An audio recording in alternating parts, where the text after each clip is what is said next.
Slavery Gone for Good, the Black Book Edition.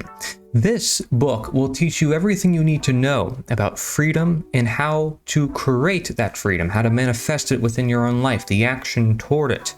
You may otherwise call freedom as liberty, and that thing which most of the generations for thousands of years has sought to attain through different means. We explore all of that in this book, understanding ultimately the nature of evil. Many people see slavery as the amalgamation of all the evil combined, and as opposed to all that makes life worth living, that being liberty and the pursuit of happiness, we call it. You know, the ability to choose what to do with our own property, the ability to live our lives as we please, so long as perhaps we do not infringe on other people's freedom. We really delve deep into all these concepts, what they mean, how people perceive them, and really this is a shocking and powerful deep dive into this subject, slavery, which I consider to be the world's hardest subject really to confront. I mean, humanity lived with it for thousands of years, and we can't just expect for it to disappear. And as we look into the words of the 19th century abolitionist in America, this becomes apparent that, well, it is something that may rise again and again in different forms as well. So this is all addressed within this work that not a lot of historians have ever really seen, which is why I wanted to bring it all together. I have a previous book, Slavery Gone for Good, the original version. This was only about 100 pages. It was meant for teachers at the time. It was my first publication. This is about, this new book, the Black Book Edition, is about 4 or 5 times this size, and it goes in detail and it's for every reader. So I'm going to highly recommend the Black Book Edition over this version for everybody, because it really goes into detail and shows you all those abolitionists that I often talk about through a lot of my works as the true freedom fighters throughout history, the people who actually were on the front lines willing to confront the masses who believed, hey, that slavery is fine and slavery is good and for the economy and necessary and moral. But they said, no, it's not moral. We need to end it now. And that position made a lot of people upset. It made the media go after them. It made so much happen that they even accused the abolitionists of causing fires in the streets. You know, and stuff like that, it just amazes you when you look at the history of this type of subject. I mean, you can go back to ancient times, and this is also discussed within the book with many different accounts talking about ancient times. And so you can tell we pretty much aimed to create the most complete work concerning the full and untold nature of slavery and abolitionism. This is not your ordinary book on slavery then.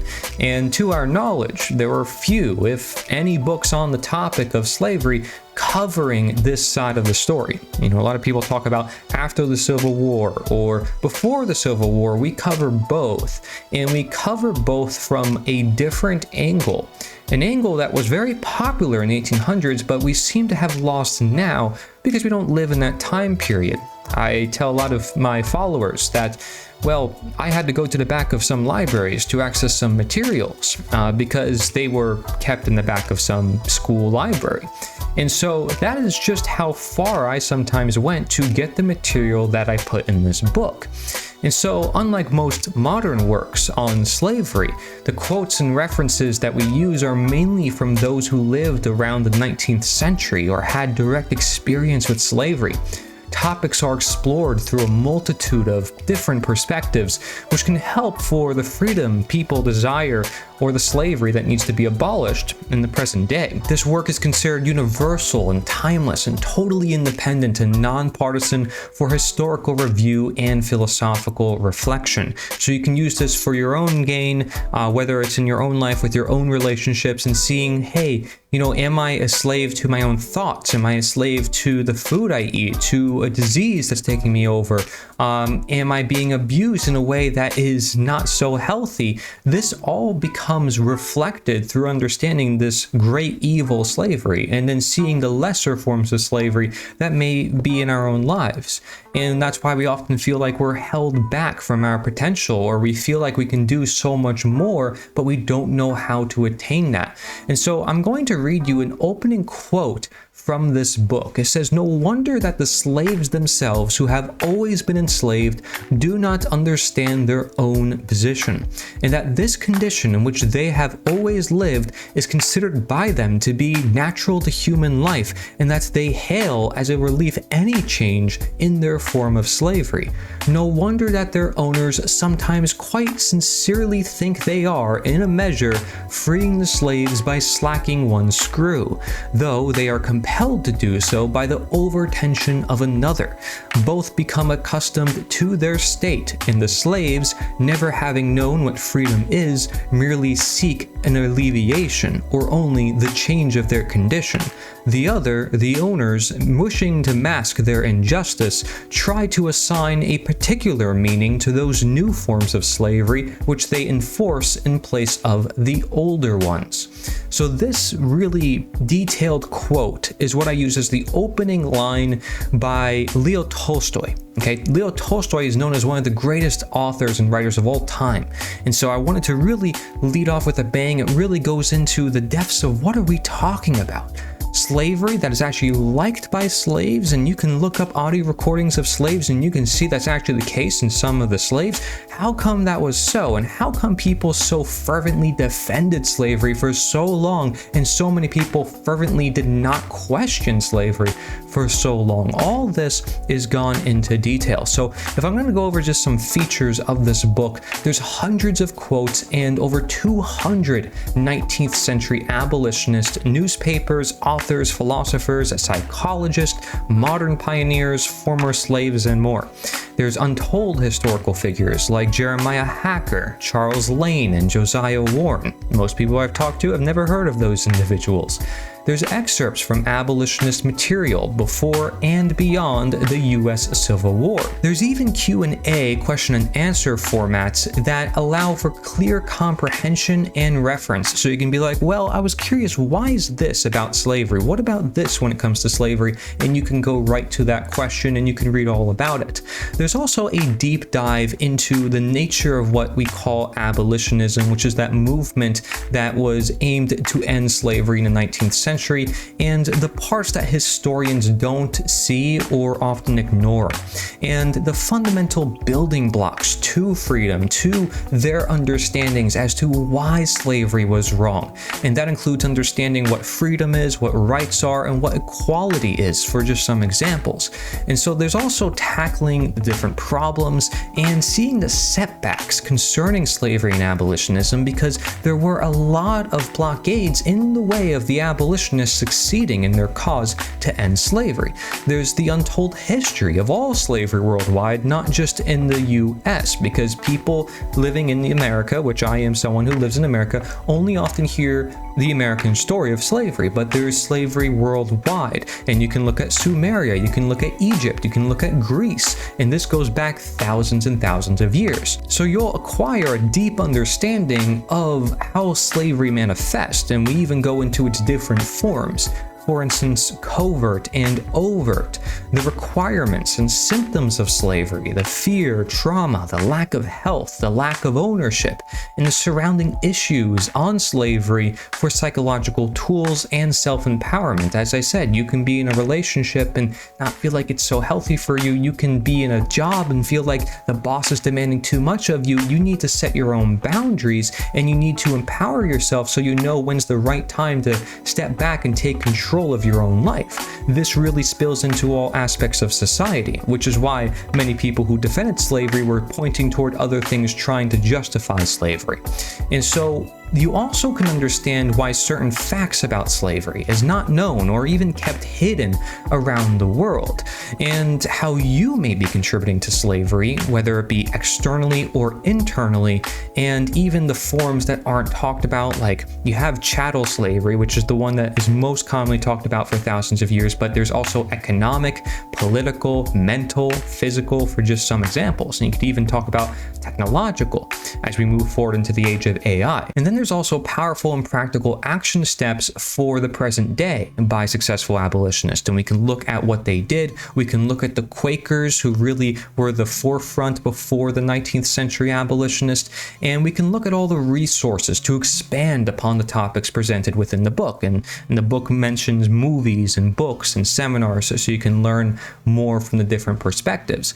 And then finally, which I think is also very important, you can learn the ways in which you can teach your children or the future generations, because really what matters is that this knowledge is kept in circulation so it doesn't happen again, or that way people understand why we did what we did, because a lot of people may take it for granted. Yeah, we know slavery is wrong, but why? Why is it wrong, and how much of a struggle was it? How come society was so resistant to it? I mean, these are just like the questions I ask myself time and time again. How come, now it's easy for us, back then it was hard? Does that tell us anything about our current day? That's why I call this the most important dynamic to understand in the world. I say, define slavery, create freedom. The radical, so-called 19th century abolitionists were the true humanitarians and freedom fighters in the world. Many people proclaim to be freedom fighters in today's world. And many books nowadays talk about freedom and liberty and rights and all this stuff in the modern day, but they miss this crucial connection in the fact that the abolitionists were some of the first who really started looking deep on these concepts. And that to me is missing the mark heavily, and then not looking at all the revolutions throughout history and the most successful strategies and what they actually did. People like Mahatma Gandhi, Martin Luther King Jr., right, and Leo Tolstoy, these figures are connected, and even the abolitionists, Tolstoy read them. And so a lot of people don't know that. This is really a revolutionary return of the most revolutionary history, the abolition of slavery. As Frederick Douglass said, once you learn to read, you will be forever free. And he also said that knowledge makes a man unfit to be a slave. So if you're interested in buying this book, feel free, go to theliberator.us/book. That's theliberator.us/book, or you can find it on Amazon. Again, it's called Slavery Gone for Good, the Black Book Edition.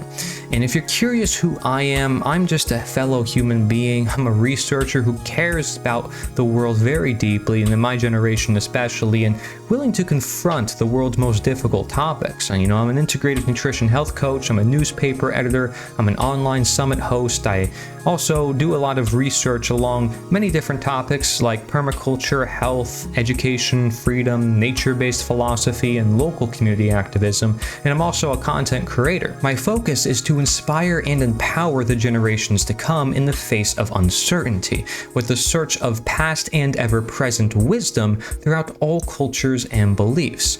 Now, the co-author of this book is William H. Douglas, and he holds 2 degrees, one in history and the other in history education.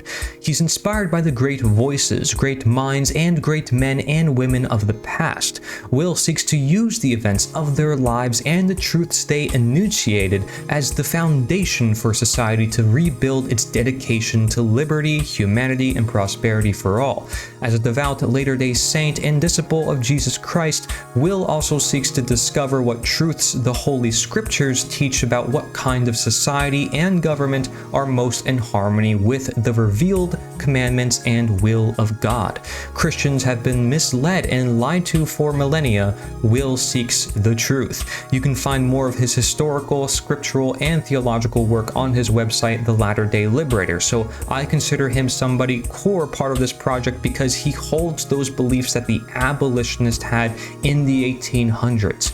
Okay, so in summary, if you want this book, feel free to get it. I think it is the most comprehensive book that will launch an awakening, not a revolution, but an awakening for humanity. I plan to bring this to everybody as my main focal work on everything I talk about, from freedom to action. And I warn you, this will make you never see the world in the same way ever again. Thank you for watching.